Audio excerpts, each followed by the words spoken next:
Hi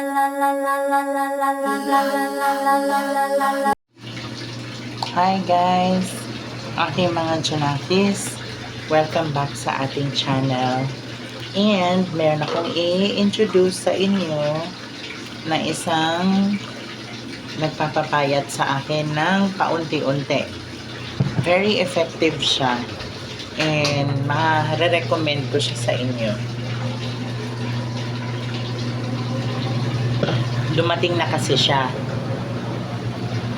Ang Clue, ang nagbebenta nito, dati siyang artista ng ABS, which is Going Bulilit.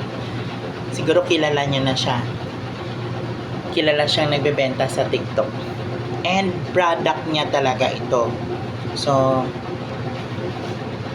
eto. Dumating na ang ating in-order at i-unbox na natin siya para malaman ninyo. Ang sender nito ay si Kiray. Oh, di ba? Ayan oh. Oh, sender Kiray Celis. Kiray Brands. Oh, yun yung pangalan. And wow, dumating na talaga siya. I love it.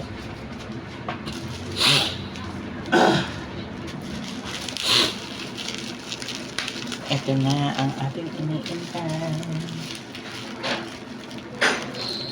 Ayaw magpabukas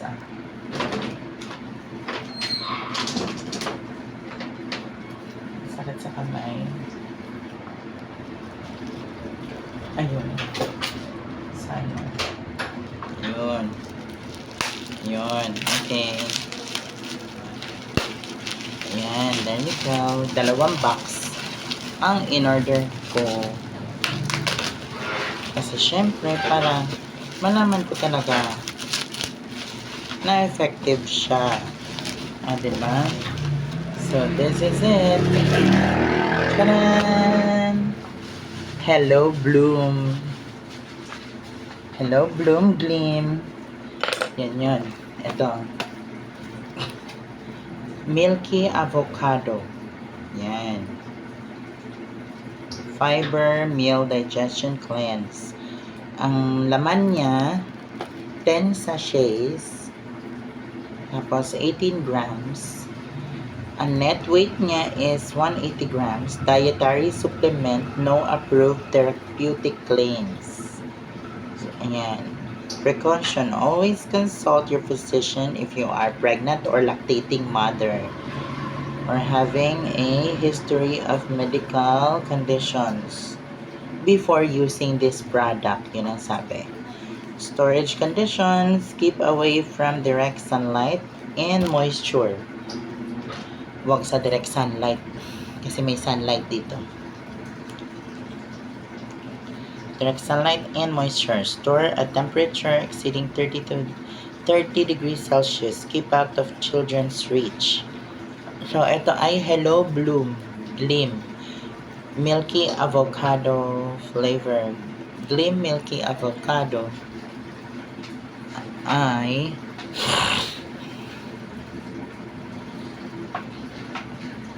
teka, umaambon na ba? Kasi parang pag may mga dumadaan may payong and everything. So, umaambon na nga. Gigilid natin ating sinampay, guys.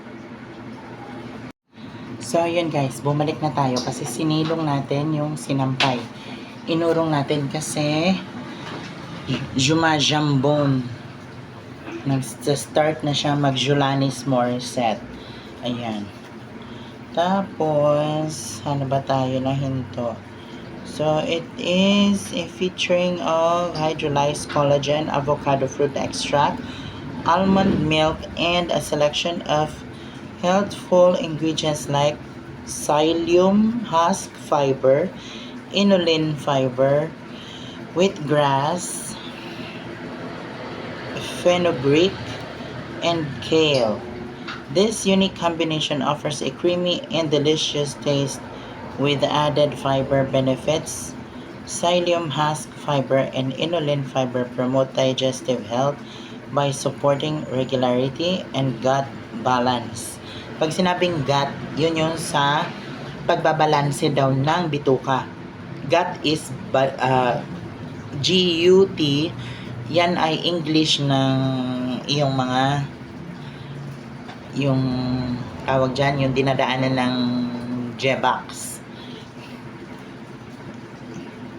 Yan, your guts. And then, saan ba tayo nahinto? Ayun, gut balance. Binabalanse niya yung iyong intestine. Daluyan ng Jebax. Naka-Jebax talaga wagas. And then, wheatgrass, fenugreek, and kale contribute essential vitamins, minerals, and antioxidants. Enjoy the nourishing goodness of milky avocado in Hello Bloom Green. Yan, Hello Bloom. Yan. So, titikman na natin ngayon. Titikman na natin siya.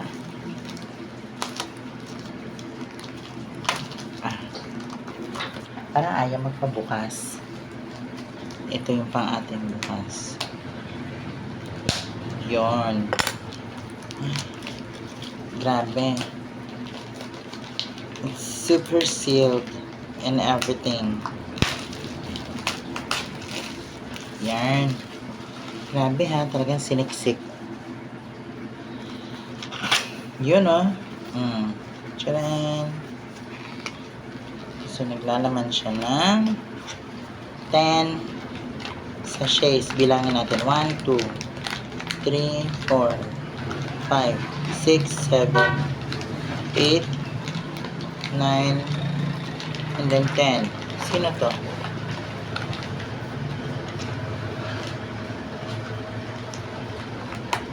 Nabigla na lang na may kakarada. Sino to?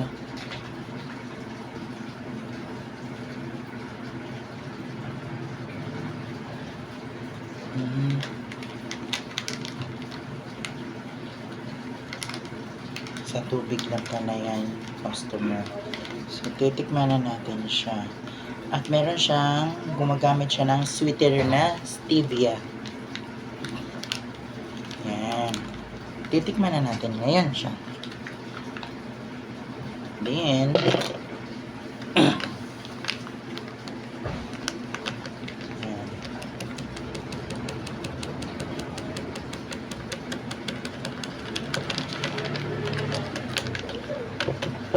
ang bango niya ha, ang bango. Ang bango guys. Oh my god, I love it. Thank you, Kiray. I love it. Ayan na siya. Oh.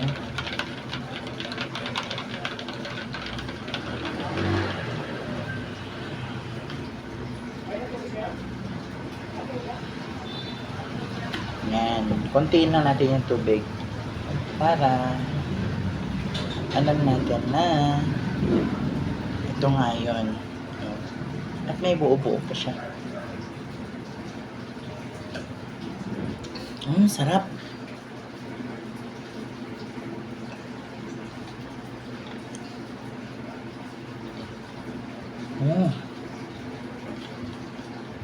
Thank you, Kiray, at na-discover mo ito.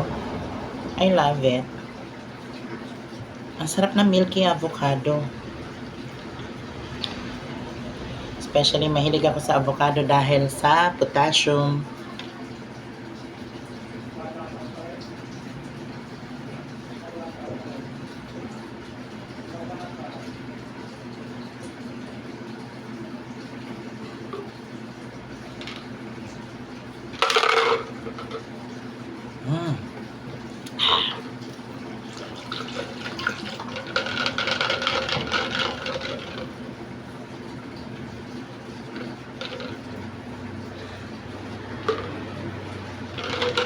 Sarap guys.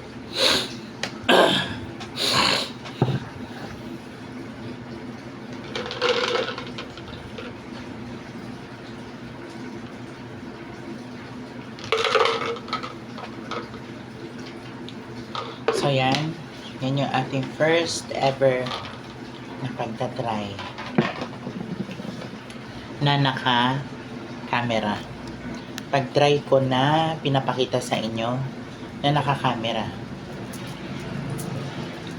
Kasi siguro pang 5 beses na akong nakabili. Pero hindi ko pinapakita sa inyo. Ngayon lang. Kaya unti-unti na tayong nagbabalik sa pagpapapayat. So yun guys. So sana kayo din mag-switch na sa isang healthy drink na napaka-safe. Kasi meron siyang wheatgrass, which is nililinis niya yung daluyan ng ating Jebax. Yan, wheatgrass. Tapos meron siya yung husk na psyllium fiber na nagpo-promote ng balanse ng pag-andar at pagtunaw ng mga kinain natin. Binabalanse niya yung nasa loob ng ating mga bituka. Yan. O, diba? Tapos, dahil avocado din siya, meron din siyang cucumber. Tama ba? Sabi dito. Oo, meron nga siyang kale. Isang uri siya ng repolyo. Kale ang pangalan. Letter K, A, L, tapos E as in eagle. Kale. Ayan o. Tapos meron ding fenugreek. Ano kaya yung fenugreek? Ano itsura nun? Search ko nga. Fenugreek. Ano yun? Para mabigyan kaalaman din kayo kung para ako din, di ba? Sinesearch natin sa tablet. Ano kaya ang itsura ng fenugreek? Ang kale kasi alam ko, isa siyang pamilya ng repolyo. Pamilya siya ng repolyo. Pero search natin ang fenugreek.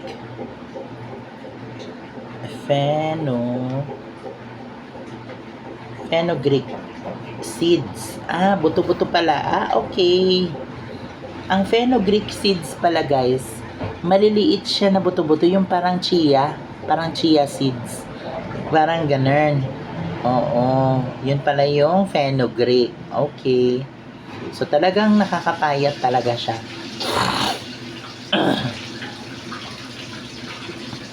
Tapos, ang kale, para totoong makita ko yung itsura. Kale vegetable. Oo, see? Pamilya siya na repolyo. Oh, di ba? Kulukulubot din yung kanyang dahon na green. Very dark green. Na kulukulubot yung dahon. Pamilya siya ng repolyo. O, di ba? Yan ang kale. O, di ba? Sabi sa inyo, tama ako. And then, ano pa?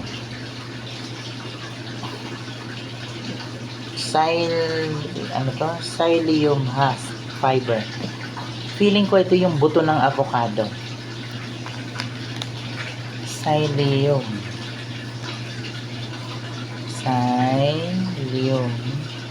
husk.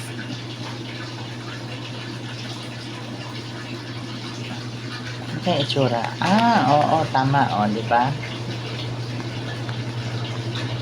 Oo, see? Careful. Why you should be careful with psyllium husk fiber supplement? Kasi parang naiipon siya sa tiyan daw. Tapos sabi, the psyllium fiber, panoorin natin kung nakaka-help yung psyllium fiber. So, David, in your spring, I started taking fiber. Psyllium fiber doesn't really help. Yes. Oh. Hi, Dr. Bernard here. You might know me from the channel Chubby Eat. This is Heme Review, which is my second channel. This is actually not as uncommon as people think because based on how that particular fiber. So yun guys, yun na nga. Pinanood ko yung about sa psyllium husk fiber. Ayun. So, ganun talaga. kailangan talaga wag nating abusuhin din, 'di ba? 'Yun ang sabi. So, habang nagpapapayat ka, sige lang. Pero wag naman masyado yung sinobra mo na, yung ganon. Kasi 'di ba, lahat ng sobra ay masama. So, 'yun. And sana may natutunan kayo ngayon, guys, kasi yun nga, nung pinanood ko yung about sa psyllium husk fiber, pwede nyong ano yan ma-search. And actually, itong psyllium na husk fiber, ano siya yung kinukuha niya yung tubig dun sa parang ina-absorb niya para maka-andar at makausad. Pero kapag sumobra yon, mai-stack up. So, nakakatakot. So, dapat ano lang talaga, hindi tayo nagmamadali. 'Di ba? Kasi syempre, kakaiba siya na fiber Yung fiber na to is galing sa mga halaman. Itong psyllium husk fiber. So, yon. So, ganun din, lahat naman ng iniinom natin at kinakain, dapat iba yung pag-iingat. O, diba? Yun ang sinasabi. So, sana may natutunan kayo today, guys. And, ayan, nakita nyo na yung sekreto ko kung ano yung nakakapagpapayat sa akin ulit ng paunti-unti na hindi nagmamadali. So, ayan. And also, thank you dahil na-discover ng self ko or na-discover ko nga ito. Na-discover ko to kasi nga nakita ko si Kiray Celis, yung artista na nagtitinda siya sa TikTok, tapos nakita ko yung mga reviews, maganda naman, kita ko siya rin gumagamit, and nakita ko yung talagang ang laki ng pagbabago nga sa kanya. So yun, guys, thank you for watching, sana nagustuhan ninyo, and kita-kita tayo ulit sa next vlog video. Merry Christmas ulit advance and Happy New Year sa inyo, mga Junakis. Love you all.